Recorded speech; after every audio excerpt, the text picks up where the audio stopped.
Following up on something we discussed on our live edition of the Garden Report yesterday, Brian Robb's report that the Celtics had interest in moving a guard, been in contact with teams regarding trades along the edge of the roster, and it appears, according to Chris Haynes, any number of these guards could be on the table.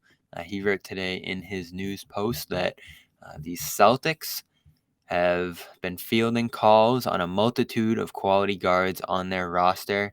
Of course, an indication that other teams have interest in these guards. That's Marcus Smart, Derrick White, Malcolm Brogdon, and Payton Pritchard in that backcourt. Any one of these guys could move. I'd say Derrick White probably the least likely of them to move, given his contract, given what they gave up for him, and given his play last year. White, perhaps the brightest takeaway from last season, his sensational play right through the playoffs as a starter. $18 million for next year, $19 million for the year after.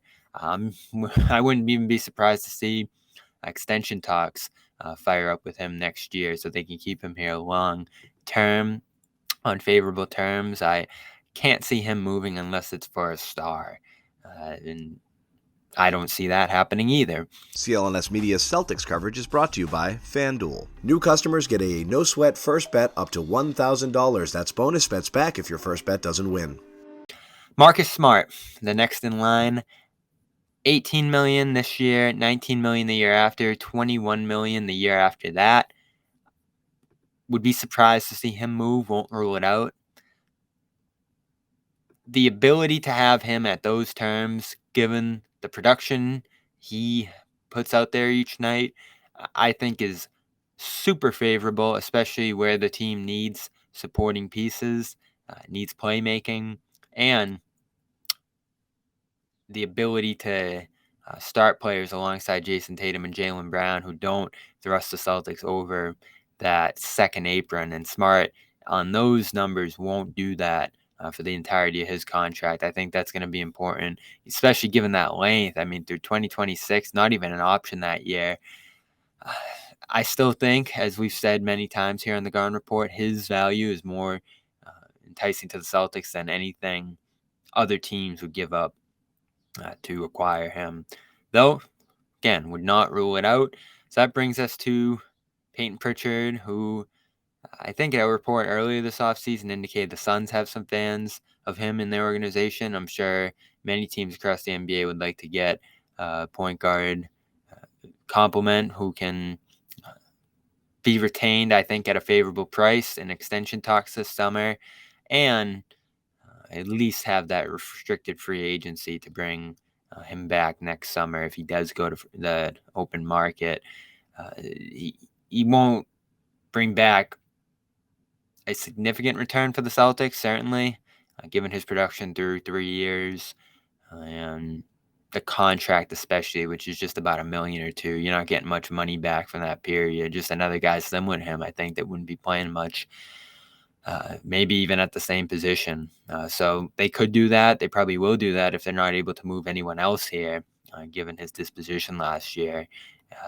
Brogdon, though, the guy to watch. Find it interesting. He hasn't undergone surgery. Said after the season he'll consider that. Haven't heard reports in the other direction either that he won't undergo surgery. So maybe a wait and see now from Brogdon and his team on where he ends up if traded. $22.5 million next year, $22.5 million the year after that on that extension that he signed with the Pacers. So he becomes a free agent in 2025. Not a bargain by any means. That's why they landed him. That's why they got him for Aaron Nesmith, Daniel Tyson, a first-round pick that ended up being 29. So I'd expect something back similar to that. If you can trade him, though, for a prospect on another lottery team, as we talked about last night, like an Isaiah Stewart, like an Alperen Şengün or something like that, especially at other position, you, I think, do that. I probably wouldn't look at any free agents.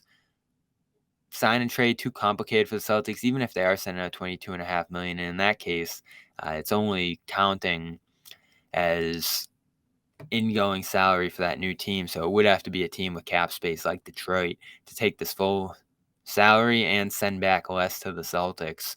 And There's complications with that too. You get hard cap now if you take back more than 110% in a trade under this new CBA at that second apron. That's, again, not a problem for a rebuilding team that isn't going to be spending anyway, but it is a consideration here. So you're taking back equal money on Brogdon, and it's probably not going to be a significant contributor or a young prospect, and he's going to a rebuilding team that would want to have him for multiple years here. And Detroit, in that case, I think would, needing a little bit of scoring and offensive organization, though they do want to pay and play a guy like Killian Hayes there and Cade Cunningham, a guy who wants the ball in his hands.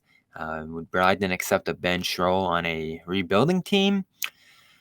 Given his comments about it on a winning team here, I'm not sure. So Celtics certainly going to look and see here. Again, I don't. You're going to move into the future with White and Brogdon in that backcourt. Guess you could if you find a destination for Smart here.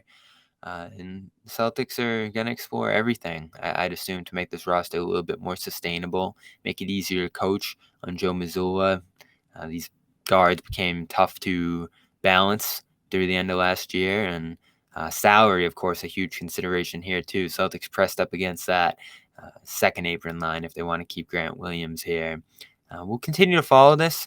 Of course, we're brought to you by FanDuel. FanDuel.com/Boston gets you a no-sweat bet up to $1,000 when you sign up for the first time here in Massachusetts.